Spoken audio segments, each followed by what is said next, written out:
हम सभी को कहा कि जैसे आप सिंह का उदाहरण दिया कि तमाम पशु हैं उसमें सिंह, जैसे पशुओं में सिंह होता है, सिंह की विशेषता क्या है कि सिंह अकेला वन रमे, सिंह वन में रहता है तो और पशु भी रहते हैं। बहुत ध्यान दीजिएगा, एक उदाहरण में बोल रहे हैं कि हमारा स्वरूप होना कैसा चाहिए, हम सुखी कैसे होंगे, दुख के घेरे में सुखी कैसे होंगे। अब ये बोल रहे हैं कि संसार तो सुख का वृक्ष बनाया लेकिन उसका उपयोग नहीं जान रहे हैं, तो कैसे उपयोग करें ये बता रहे हैं। एक साखी में, छोटी सी साखी में पूरी बात कह रहे हैं कि कैसे इस सुख के संसार में दुखों के घेरे से बाहर निकल सुख के घेरे में आ जाए। तो कह रहे हैं कि जंगल है, जंगल में सिंह है, दूसरे पशु भी हैं, दोनों में सिंह में और दूसरे पशुओं में अंतर क्या है। सिंह अकेला वन रमे, पलक पलक करे दौड़, हमारे बारे में बता रहे हैं, हमारा लक्ष्य पलक पलक करे दौड़। सिंह हमेशा चार परत चलता है तो खड़ा होकर अगल बगल देखता है और पीछे भी मुड़ के देखता है, उसका स्वभाव है, जन्मजात लक्षण है उसका सिंह का, इसलिए वो धोखा नहीं खाता। दूसरे पशु हरी हरी घास देखेंगे, जाके जल्दी खाने लगेंगे, उधर खाने लगे तब तक दूसरा पशु आता उधर सिंह मार देगा। पानी पीने गए, हम वो पानी पीने लगेंगे, बस घड़ियाल आके खींच ले जाता है। सिंह जाएगा पानी पीने, खड़ा होकर यहाँ वहाँ देखेगा, फिर बाहर भी पीछे आगे भी देखेगा, तब चार फुट पी के फिर देखेगा, सावधान रहता है। कहते परम सावधान रहता है, इसलिए धोखा नहीं खाता। तुम सावधान नहीं रहते हो तो काम कभी, क्रोध कभी, लोभ कभी, कोई न कोई तुमको भटका देगा, जो ये तुम्हारे नौकर चाकर। तो सावधानी का, परम सावधानी का, सावधानी का अभाव हुआ तो सिंह धोखा, पशु लोग धोखा खा जाते हैं। सिंह अकेला बन में पलक पलक कर दो, जैसा बन है अपना वैसा बने हो। कह रहे सिंह जंगल का राजा है, वैसे तुम भी अपने जंगल के राजा है। जैसे सिंह जंगल का राजा है, जंगल का राजा है, जंगल में रहता है, वैसे तुम भी अपने जंगल के, सभी अपने अपने जंगल के राजा हैं। हमारा जंगल क्या है? काम, क्रोध, लोभ, मोह, अहंकार, इंद्रियां, वृत्तियां, पंच तन्मात्राएं, पंच प्रकृति, 25 प्रकृतियां, दुनिया भर का जो जाल है ये जंगल है। तो कह रहे हैं इस जंगल में तुम रहते हो, इस जंगल के तुम राजा हो, और ये जो संसाधन है, ये लोग जो है तुम्हारे नौकर चाकर, तुम्हारे अधीनस्थ लोग हैं, इनका प्रयोग करके तुम राजा बनो, आर्डर दो। क्रोध की जरूरत पड़े क्रोध, काम की जरूरत पड़े काम, लोभ की जरूरत पड़े लोभ, जैसी जो जरूरत है उसका उपयोग करो राजा की तरह। तुम्हारी समस्या क्या है कि तुम राजा की तरह रहते नहीं हो, राजा हो लेकिन राजा की तरह रहते नहीं हो। राजा इन लोगों के अधीन रहता है, नौकर चाकर के, गुलाम। कोई भी आके तो इधर घुमा देगा, लोग उधर घुमा ले रहा है, ये उधर वो उधर भटका दे रहे हैं, बस राजा ऐसे में दुखी है।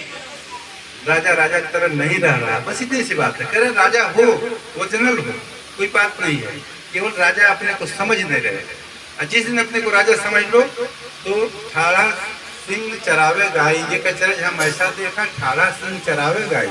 एक आश्चर्य देख रहा हूँ कि सिंह ठड़ा है, गाय चरा रही है। जीव रूप, जीव सिंह रूप कहीं आप जो राजे, गुंजन देख ताई को भाजे।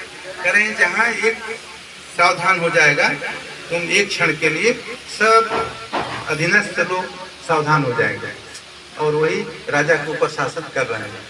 तो हमारे अपने अस्तित्व के प्रति, हमारे अपने स्व के प्रति सावधानी को ही, जिस दिन हम ऐसा हो जाए तो करें जैसा बन है अपना वैसा बन है। हो तुम जंगल के राजा हो, उस राजा की तरह रहो, लेकिन जैसा बन है अपना वैसा बन है। और ऐसा नहीं जानना कि हम अपने जंगल के राजा हैं, वो भी अपने जंगल के राजा हैं, वो भी अपने जंगल के राजा हैं।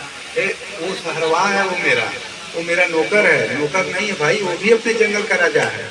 तो राजा को, एक राजा के साथ कैसा व्यवहार करना चाहिए, ऐसा ही व्यवहार करना, किसी को रेट नहीं करना, किसी को छोटा नहीं देखना, क्योंकि सभी अपने अपने जंगल के राजा हैं।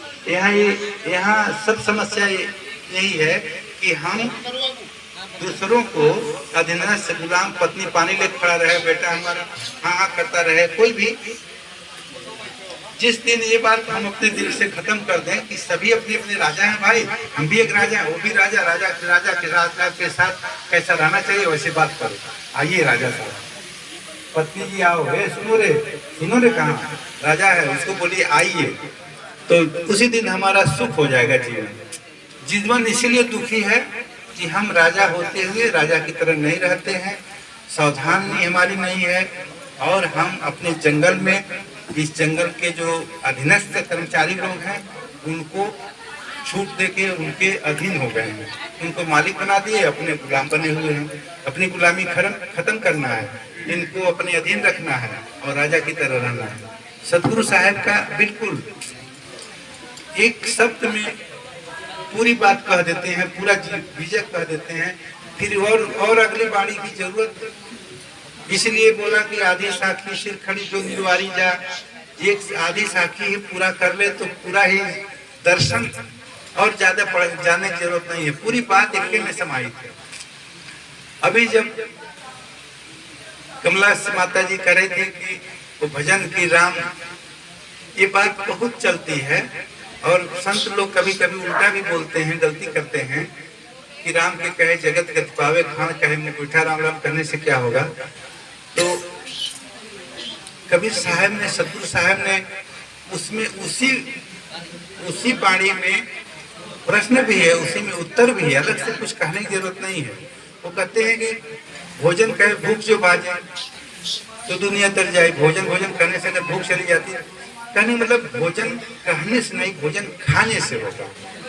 पानी कहे प्यास जो जाए तो पानी कहने से नहीं, पानी पीने से जाएगा। उत्तर भी दे दिए कि पानी कहने नहीं होगा, पानी पीने से होगा, पानी पियो। राम अंतिम में कह रहे हैं, अंतिम वाणी में भी वही कहे,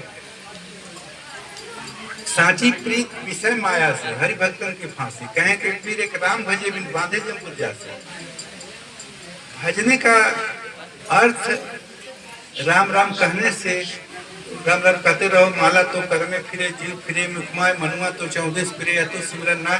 साहब ने उसको कहा कि राम राम कहने से नहीं होगा, भोजन करने में, पानी करने होगा। जैसे ऐसा एक ठो संप्रदाय है कृष्ण उपासक, और विदेशी लोग भी आके उसी में बने हुए हैं बहुत सा। हरे रामा कृष्णा एक तो झोली रखते हैं और झोली में ऐसे माला रखते हैं, ऐसा करते रहते हैं हाथ, और उधर बतियाते रहेंगे, उधर घूमते रहेंगे। ऐसा अयोध्या वाले जितने वैष्णव साधु राम मुरारी बापू की कथा होती है, जितने सब कथा वाले सुनने वाले ऐसा माला ले, वहाँ माला बिकती है और वो झोली बिकती है, बस झोला ऐसे राम राम राम करते रहो। तो कह रहे हैं साहब, उसको कहा कि भैया ऐसे कुछ नहीं होगा, अनंत काल तक हमारा उपनिषद, हमारा छंदों उपनिषद में कहा है, अनंत काल तक कोई भी यज्ञ याग हवन दान पुण्य गंगा नाम तीर्थ व्रत पुण्य हजारों चीजों गिना दिया, करते रहने पर भी अनंत जन्म अनंत काल तक आत्मज्ञान के बिना मुक्ति नहीं होगी। उपनिषद कह रहा है, छंदों उपनिषद। आत्मज्ञान बिना सब सुना क्या मथुरा क्या काशी। ऐसा सदगुरु का जो मूल बात है, सदगुरु का आत्मज्ञान बस, और जितना है सब जंजाल बवाल। और आत्मज्ञान जब हो जाए तो एक ही उपाय है सभी दुखों से छूटने का, कि हमें आत्मज्ञान के प्रति विवेक वृत्ति में रहना सीखना। अभी विवेक वृत्ति में रहना सीखना है। विवेक वृत्ति जब हमारी बढ़ेगी तब हम आत्मज्ञान के प्रति सतर्क हो पाएंगे। तो इन्हीं शब्दों के साथ आप सबको बहुत बहुत आशीर्वाद, और अपने दातू साहब सीताराम जी और कलावती और उनके सभी बच्चों और उनके परिवारजन भाई बहन सब लोग आए हुए हैं, तो सबको बहुत बहुत आशीर्वाद। साहिब बंदगी साहिब बंदगी साहिब।